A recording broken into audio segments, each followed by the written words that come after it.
Brother, ఒక మాట, ఈ దేశంలో ఆయారాం గయారాం అనే సంస్కృతిని రాజకీయాల్లో పార్టీ ఫిరాయింపులను తీసుకొచ్చిందే కాంగ్రెస్ పార్టీ. ఆయారాం గయారాం అని స్టార్ట్ చేసింది హర్యానాలో ఇందిరాగాంధీ. ఆడికెళ్ళి ఇప్పటిదాకా 2004లో మాతో పాటు కలిసి పోటీ చేశారు వీళ్ళు, ఇదే కాంగ్రెస్ వాళ్ళు. పోటీ చేస్తే 26 మంది మేము గెలిచినాం. అలా మా ఎమ్మెల్యేలు 10 మందిని గుంజుకపోయి కాంగ్రెస్లో కలుపుకోలేదా? నిజం కాదా? ఇక మా లక్ష్మారెడ్డి సాబ్ ఇన్నే ఉన్నాడు, ఆయన గెలిచిండారు 2004లో. మాతో పాటు 26 మంది గెలిస్తే అసలు పార్టీ ఫిరాయింపుల సంస్కృతికి తెలంగాణలో బీజం వేసింది ఎవడండి? కాంగ్రెస్ వాడు కాదా? వాళ్ళు తీసుకున్నదే వాళ్ళు. మరి ఇప్పుడు నీవు నేర్పిన విద్య నీరజాక్ష అన్నట్టు మొన్న కూడా మళ్ళీ 10 మందిని తీసుకున్నారు కదా. ఇప్పుడు పాపం వాళ్ళు ఎక్కడున్నారో వాళ్ళకి ఎదులో త్రిశంకు స్వర్గంలో. కడియం శ్రీయర్ నడితే ఏ పార్టీలు ఉన్నాయంటే నాకేం తెలుసు అంటుండు. 10 మంది ఉన్నారు, ఏ పార్టీలు ఉన్నాయో ఎవడు చెప్పలేడు. పాపం వాళ్ళ బతుకంత ఘోరంగా అయిపోయింది అలా అధ్వానంగా.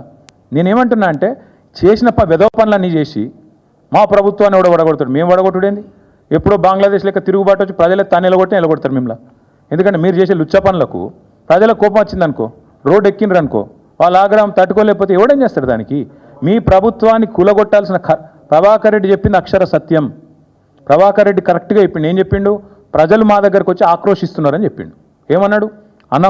మేము తిరుగుతున్నప్పుడు వచ్చిన వాళ్ళు వచ్చి అంటారు ఎన్ని రోజులు భరించాలి దరిద్రాన్ని, ఎత్తవతల వాడే రాదుండ్రన్నా అంటున్నారు. మేము చేస్తామని చెప్పలేదు కదా, ప్రజలు చెప్తున్నారు, ఇట్లా అంటున్నారు. కొంతమంది అయితే మేము పైసలు కూడా చందాలు వేసుకొని ఇస్తాం రాబోయ్, వీళ్ళు కులగొట్టురు లొల్లిందని అంటున్నారు అని కూడా చెప్పిండు. ఎస్, మాతో కూడా అంటున్నారు, కానీ మేము కులగొడతామని చెప్తలేం.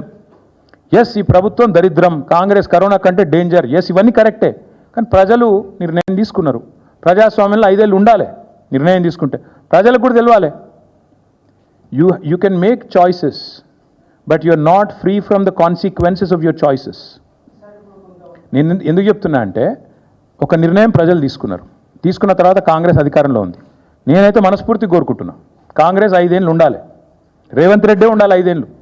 ఎందుకంటే మళ్ళీ 20 ఏళ్ళ తర్వాత ఎవడు కాంగ్రెస్ కోటేయడు. ఇది నా వ్యక్తిగత అభిప్రాయం. కాబట్టి మాకు ఈ దిక్కుమాలిన ప్రభుత్వాన్ని కూలగొట్టే ఆలోచన కానీ ఎజెండా కానీ కర్మ కానీ మాకు లేదు. అవసరమైతే సందర్భం వస్తే ప్రజలే రోడెక్కుతారు, తొక్కి అవతల వాడేస్తారు. ఇంతకంటే పెద్ద పెద్ద నియంతలే కొట్టుకపోయినారు. Thank you. మరిన్ని ట్రెండింగ్ వీడియోల కోసం న్యూస్ 18 తెలుగు యూట్యూబ్ ఛానల్ను సబ్స్క్రైబ్ చేసుకోండి.